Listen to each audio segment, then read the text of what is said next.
Apa hukum orang yang mati?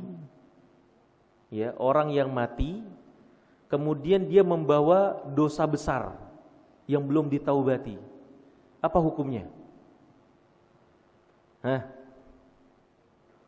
Kekal di dalam neraka? Atau bagaimana? Kalau ada orang nih misalnya pezina nih.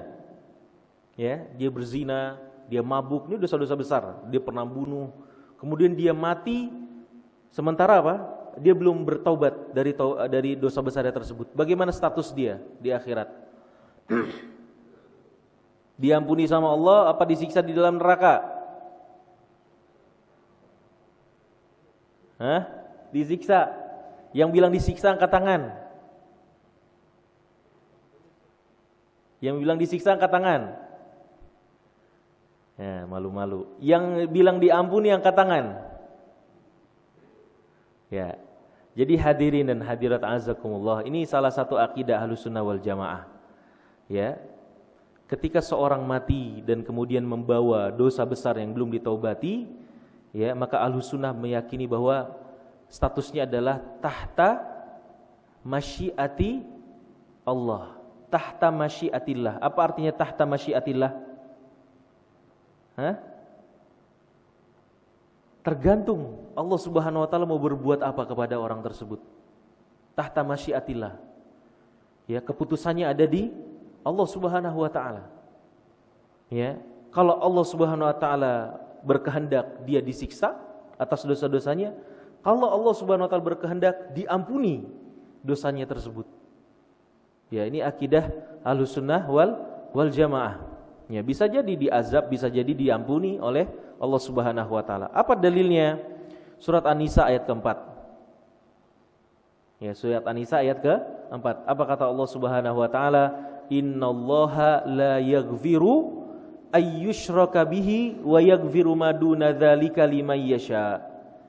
Sesungguhnya Allah tidak akan mengampuni dosa apa? Yang tidak diampuni oleh Allah? Dosa syirik. Dan mengampuni dosa selain syirik bagi siapapun yang dia kehendaki. Ini dalilnya, dalil inti di dalam permasalahan ini yang menjadi akidah Ahlussunnah wal Jamaah. Kita bukan kayak Khawarij. Orang-orang Khawarij bagaimana status pelaku dosa besar? Orang Khawarij kalau orang mati dalam keadaan membawa dosa besar, kekal dalam neraka. Status di dunia apa? Orang pelaku dosa besar bagi orang Khawarij kafir, keluar dari Islam. Ya. Kita juga bukan seperti Mu'tazilah. Kalau Mu'tazilah bagaimana? Pelaku dosa besar apa statusnya buat orang-orang Mu'tazilah? Di dunia, ini kata orang-orang Mu'tazilah, di dunia dia tidak dibilang muslim, tidak dibilang kafir. Fi manzilah baina manzilatain. Ya, dia enggak dibilang beriman, jadi enggak dibilang seorang muslim, dia juga enggak dibilang seorang kafir. Jadi statusnya ngambang. Tapi di akhirat kalau mati dia dengan membawa dosanya tersebut, statusnya apa? Kekal di dalam neraka. Ya, Ahlussunnah enggak seperti ini. Dan kemudian juga dalilnya, hadirin dan hadirat azakumullah, surat Ali Imran ayat 129. Walillahi ma fis samawati wa ma fil ardi yaghfiru liman yasha wa yu'adzibu man yasha wallahu ghafurur rahim. Milik Allah Subhanahu wa taala apa yang ada di langit dan ada di bumi. Dia memberi ampunan kepada yang dia kehendaki dan dia mengazab siapapun yang dia kehendaki. Ya, ingat Pak ya. Jadi kalau ditanya apa status pelaku dosa besar yang kemudian mati, seorang muslim melakukan dosa besar kemudian mati belum bertaubat dari dosanya tersebut, apa jawaban antum? Tahta masyiatillah. Gampang, tahta masyiatillah. Tahta itu artinya apa? Tahta di bawah. Masyiah apa masyiah? Antum sering ngomong insyaallah, syaa. Masyiah. Ya, masyiah itu kehendak. Tahta masyiah Allah. Ya, tahta masyiatillah berarti artinya di bawah kehendak Allah Subhanahu wa taala. Kalau Allah mau, kalau Allah berkehendak dia diazab. Kalau Allah Subhanahu wa taala berkehendak, dia akan diampuni. Enggak disiksa sama sekali, enggak diberikan konsekuensi sama sekali atas dosanya. Ya.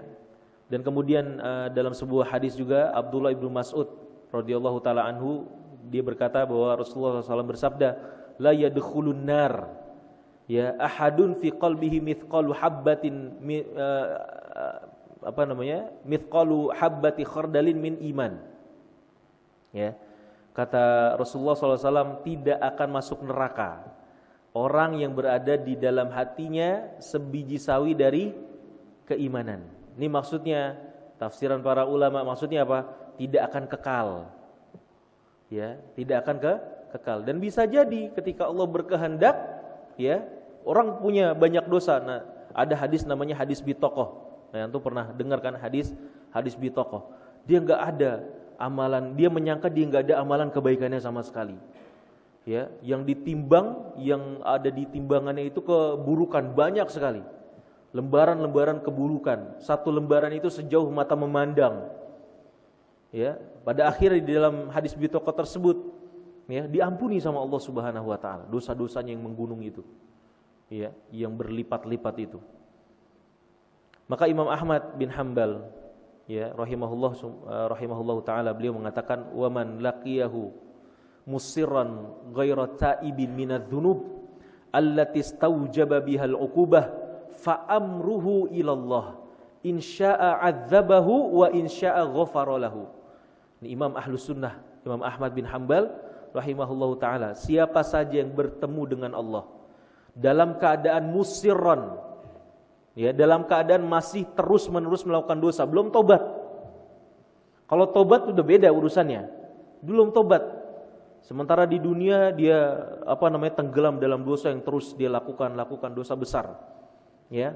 Maka dosa tersebut sejatinya membuat dia berhak diazab. Membuat dia berhak diazab. Maka ketika itu kata Al-Imam Ahmad bin Hanbal, bagi orang-orang yang keadaan sedemikian, ya, masih berlarut dalam kemaksiatan yang dia belum taubati, ketika menghadap kepada Allah, ya, amruhu ilallah, kata Imam Ahmad. Ya, maka urusan dia kembali kepada Allah Subhanahu wa taala. Kalau Allah berkehendak diampuni, kalau Allah berkehendak dia harus diazab. Tetapi ketika seorang beriman, ya, yang datang menghadap Allah dengan sebiji sawi keimanan, dia kekal enggak di dalam neraka? Enggak kekal di dalam neraka. Ketika dosa-dosanya sudah ditebus dengan azab Allah, na'udzubillah, ya, maka dia akan dikembalikan ke tempat ke tempat dia seharusnya, yaitu di mana? Di jannah. Ya, di jannah. Maka jangan sampai berpikiran enggak apa-apalah masuk neraka dulu. Ya, ada orang-orang seperti ini. Ya, dia kira enteng gitu ya. Masuk neraka dulu, yang penting nanti masuk surga. Na'udzubillah, jangan sampai punya pikiran seperti ini, Pak, ya. Ya, kita enggak bisa bersabar atas neraka sedetik pun. Di dalam neraka kita enggak akan punya kemampuan untuk bersabar. Fama asbarahum 'alan nar. Ya, enggak akan kita bisa bersabar dengan jilatan api neraka sedetik pun. Saya pernah sampaikan, ya, hadis Rasulullah SAW, ada orang yang didatangkan, orang yang penuh dengan kesejahteraan hidupnya. Ya, hidupnya di dunia enak. Tuh bayangin sendiri, orang paling enak hidupnya di dunia. Kemudian apa? Dicelupkan oleh Allah Subhanahu wa taala ke dalam neraka sekejap mata. Bukan semenit, bukan sejam, bukan sepekan, sekejap mata.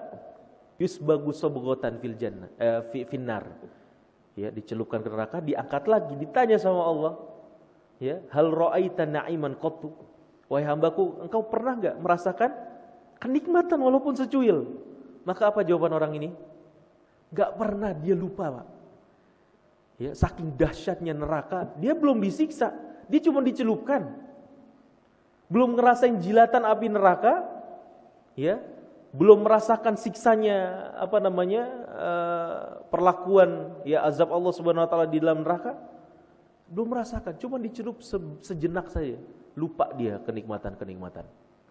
Ya, maka dari itu hadirin dan hadirat, ya, jangan sampai kita salah kaprah, ya, dalam urusan dosa besar ini. Ahlus sunnah, ya, berkeyakinan bahwa ketika seorang mati sementara masih ada dosa besar yang belum dia taubati, selama itu tidak sampai kepada kesyirikan.